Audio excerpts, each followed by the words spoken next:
اليوم ولأول مرة من قناتي قناة لمسة شيف، وصفة طلبتوها مني كتير رح أقدمها لكم بكل أسرارها وتكاتها وبلمستي الخاصة. رح أحضر معكم بتيفور العجوة، بتيفور المخابز، وصفة مميزة جدا بالشكل والطعم، من أطيب وأفخم أنواع البتيفور، هش وبدوب دوب.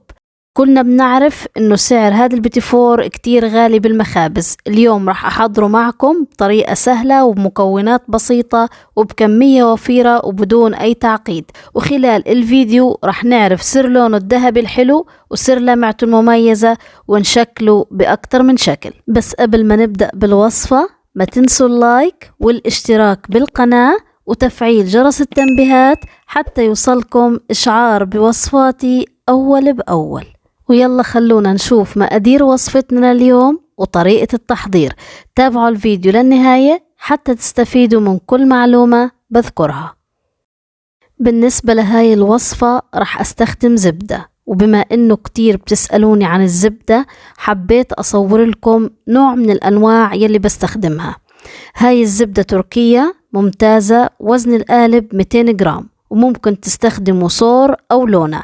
كمان هاي الأنواع بستخدمها وممتازة جدا، والأهم سعرها بسيط ومتوفرة. طبعا الزبدة يلي استخدمتها زبدة نباتية، وممكن تستخدموا زبدة حيوانية. ملاحظة مهمة جدا، ضروري تكون الزبدة طرية وبحرارة الغرفة، خطوة كتير مهمة حتى تنجح معنا الوصفة. لازم تكون بهذا الملمس يلي موضح لكم، مش سايحة ولا سائلة. لو سائلة راح يسيح معنا البسكوت بالفرن. لازم تكون طرية بحرارة الغرفة. في وعاء عميق راح أضيف 250 جرام من الزبدة، وراح أضيف على الزبدة نص كوب زيت نباتي، وكوب إلا ربع من السكر البودرة. بعد ما ضفت المكونات راح أدمج السكر مع الزبدة والزيت قبل ما أستخدم المضرب. بالوصفة هاي ما بنفع إنكم تسيحوا الزبدة على النار أو إنكم تدخلوها الميكروويف. لو كانت الزبدة عندكم بالثلاجة بتطلعوها قبل بوقت حتى تصير بحرارة الغرفة. هلأ رح أخفق الزبدة مع السكر والزيت لعند ما أحصل على خليط كريمي وناعم، وكل فترة أثناء الخفق بنزل الزبدة والسكر يلي بتكون على الأطراف. أثناء الخفق رح يتضاعف عندي حجم الزبدة ويصير لونها أبيض فاتح. بالنسبة لهاي الخطوة ممكن تستخدم مضرب شبك يدوي، وممكن تستخدموا العجانة أو المضرب الكهربائي حسب المتوفر. طبعا بالوصفة هاي ما بنفع نستبدل الزبدة بالسمنة أو بالزيت النباتي، ضروري إنكم تستخدموا زبدة، والمهم إنها تكون بحرارة الغرفة، ومش ضروري تكون نباتية، ممكن تستخدموا حيوانية أو نباتية، بالاثنين راح تطلع معكم الوصفة كتير فخمة. وصلنا للقوام المطلوب. بنزل الحواف مثل ما موضحة لكم حتى نتأكد انه ما في اي كتل او سكر، وانه كل المكونات اندمجت. هلأ راح اضيف بيضة بحرارة الغرفة، ومعلقة كبيرة فانيلا سائلة او بودرة، وبخفق حتى تختفي البيضة تماما. البيض مهم وجوده بالبيتيفور، بيطلع البيتيفور طري وكمان بيعطيه لون وطعم غني جدا. بالنسبة للبيض بهاي الوصفة ما له أي طعم ولا ريحة، لأنه في كمية منيحة من الزبدة والفانيلا، طعم الزبدة بيكون طاغي على البيض. بضيف البيضة الثانية ومعلقة كبيرة من الفانيلا السائلة، وبخفق حتى تختفي البيضة الثانية تماما. ملاحظة مهمة جدا، ضروري نضيف البيض بيضة بيضة حتى ما تسيح الزبدة وتفصل معنا. بعد ما ضفت البيض واختفى راح أضيف نص كوب نشا. النشا راح يعطيني بيتيفور هش وخفيف وبيدوب بالتم ذوبان. بحرك النشا مع الزبدة والبيض حتى يختفي وتندمج المكونات. بالنسبة للوصفة استخدمت فيها الأكواب المعيارية، وممكن تستخدمي أي كوب، الكمية راح تطلع معك حسب حجم الكوب المستخدم بالوصفة. بالنسبة للطحين المقدار بيحتاج من 3 أكواب ونص ل4 أكواب، ممكن أكتر أو أقل حسب نوع الطحين وحسب حجم البيض المستخدم بالوصفة. ضفت على الطحين ظرف بيكنج باودر، وزن الظرف 10 جرام، ورشة ملح. بقلب المكونات الجافة مع بعض، وهيك بتكون المكونات الجافة جاهزة.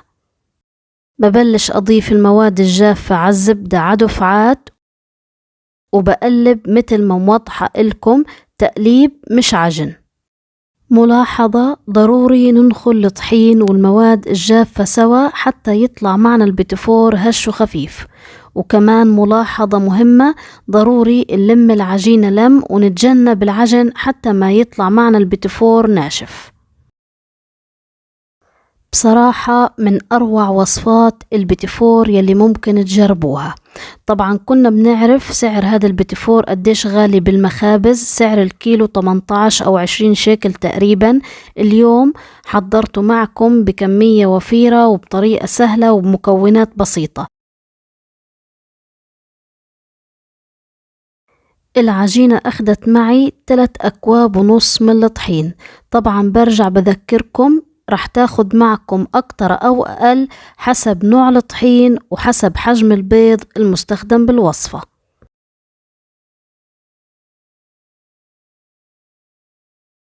العجينة صارت جاهزة، طرية جدا وملمسها ناعم وسهلة بالتشكيل، ملمسها بيشبه عجينة الغريبة.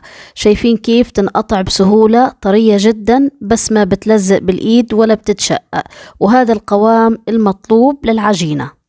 هلأ رح أغطي العجينة بنايلون حتى ما تنشف وأتركها على جنب، وأجهز حشوة معجون التمر. منحتاج تقريبا لنص كيلو من معجون التمر يكون طري. رح أضيف عليه زيت نباتي أو سمنة أو زبدة حسب المتوفر، ومعلقة صغيرة فانيلا سائلة أو بودرة رح تعطيكم طعم وريحة بتجنن للبيتيفور، وبضيف نص معلقة صغيرة من القرفة. بخلط معجون التمر منيح مع المطيبات وببلش أشكله. ضروري يكون معجون التمر لين وطري مثل طراوة العجينة حتى يساعدني بتشكيل العجينة وما يغلبني وتتقطع معي العجينة أثناء التشكيل.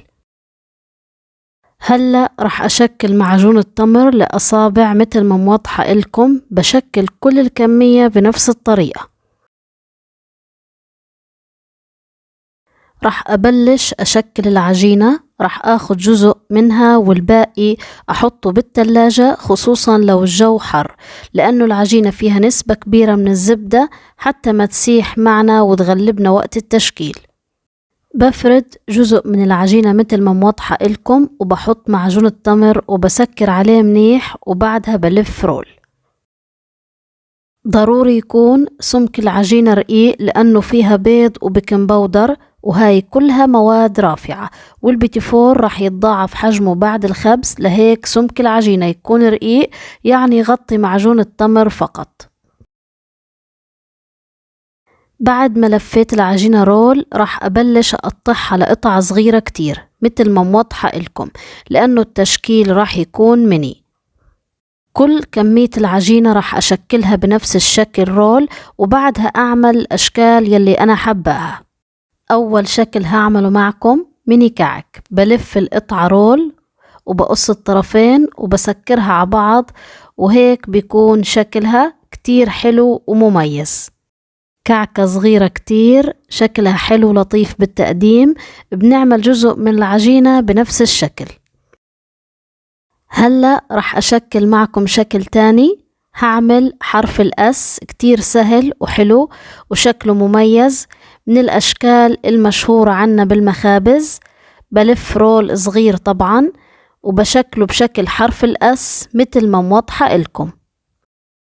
ونعمل كمان شكل سهل وسريع، رول صغير وبعدها بنلف الطرفين للداخل مثل ما موضحة لكم، كمان من الأشكال الحلوة والمميزة. طبعا التشكيل مجاله واسع حسب الرغبة والشكل يلي بيعجبكم وبيكون سهل عليكم. بعد ما شكلت البيتي فور هلا راح أوزعه بالصواني. طبعا الصواني مش مدهونة بأي مادة دهنية لأنه البسكوت فيه كمية مناسبة من الزبدة. ما شاء الله المقدار عمل معي 100 حبة بيتي فور. شايفين جمالهم؟ الشكل بيحكي عن الطعم، ترتيبهم وشكلهم بيفتح النفس. بصراحة من أروع الوصفات يلي ممكن تجربوها كضيافة للعيد أو لجميع مناسباتكم، يستحق التجربة. هلأ راح أحكي لكم سر اللون الذهبي الحلو واللمعة يلي بتجنن يلي بتميز بيها هذا البيتي فور. طبعا بالمخابز بستخدموا البيض، أنا اليوم مش راح أستخدم البيض، هستخدم الحليب والنتيجة بجد مبهرة، لمعة ولون ولا أروع من هيك. راح أدهن البسكوت بالحليب. بنحتاج ل3 معالق كبيرة من الحليب البودرة، بدوبهم بشوية مي صغيرة حتى نحصل على قوام تقيل مثل قوام الحليب المكثف المحلى، وبندهن فيه البسكوت والنتيجة بصراحة مبهرة، لمعة ولون ولا أروع من هيك. بعد ما أدهن البسكوت بالحليب راح أرش عليه حبة البركة وسمسم، وهذا هو سر طعم وريحة بيتي فور المخابز، بجد بيعطوا طعم مميز وريحة بتجنن للبيتي فور. هلأ وصلنا لأهم مرحلة بالبيتي فور وهي الخبز. ضروري نخبز على نار أقل من الوسط. أول ما ياخد لون أشقر فاتح من تحت بنحمر الوجه، ما بياخد وقت بالفرن أبدا أبدا. انتبهوا لمرحلة الخبز. لو طول البيتي فور بالفرن راح تنشف العجوة ويطلع معكم البيتي فور ناشف ومش هش ولا طري. وصفة اليوم صارت جاهزة بعد الخبز. ما شاء الله ما أوصف لكم الريحة، شغل مخابز وأفخم كمان، اللون والطعم والشكل ولا أروع، خفيف وهش وبيدوب بالتم دوب.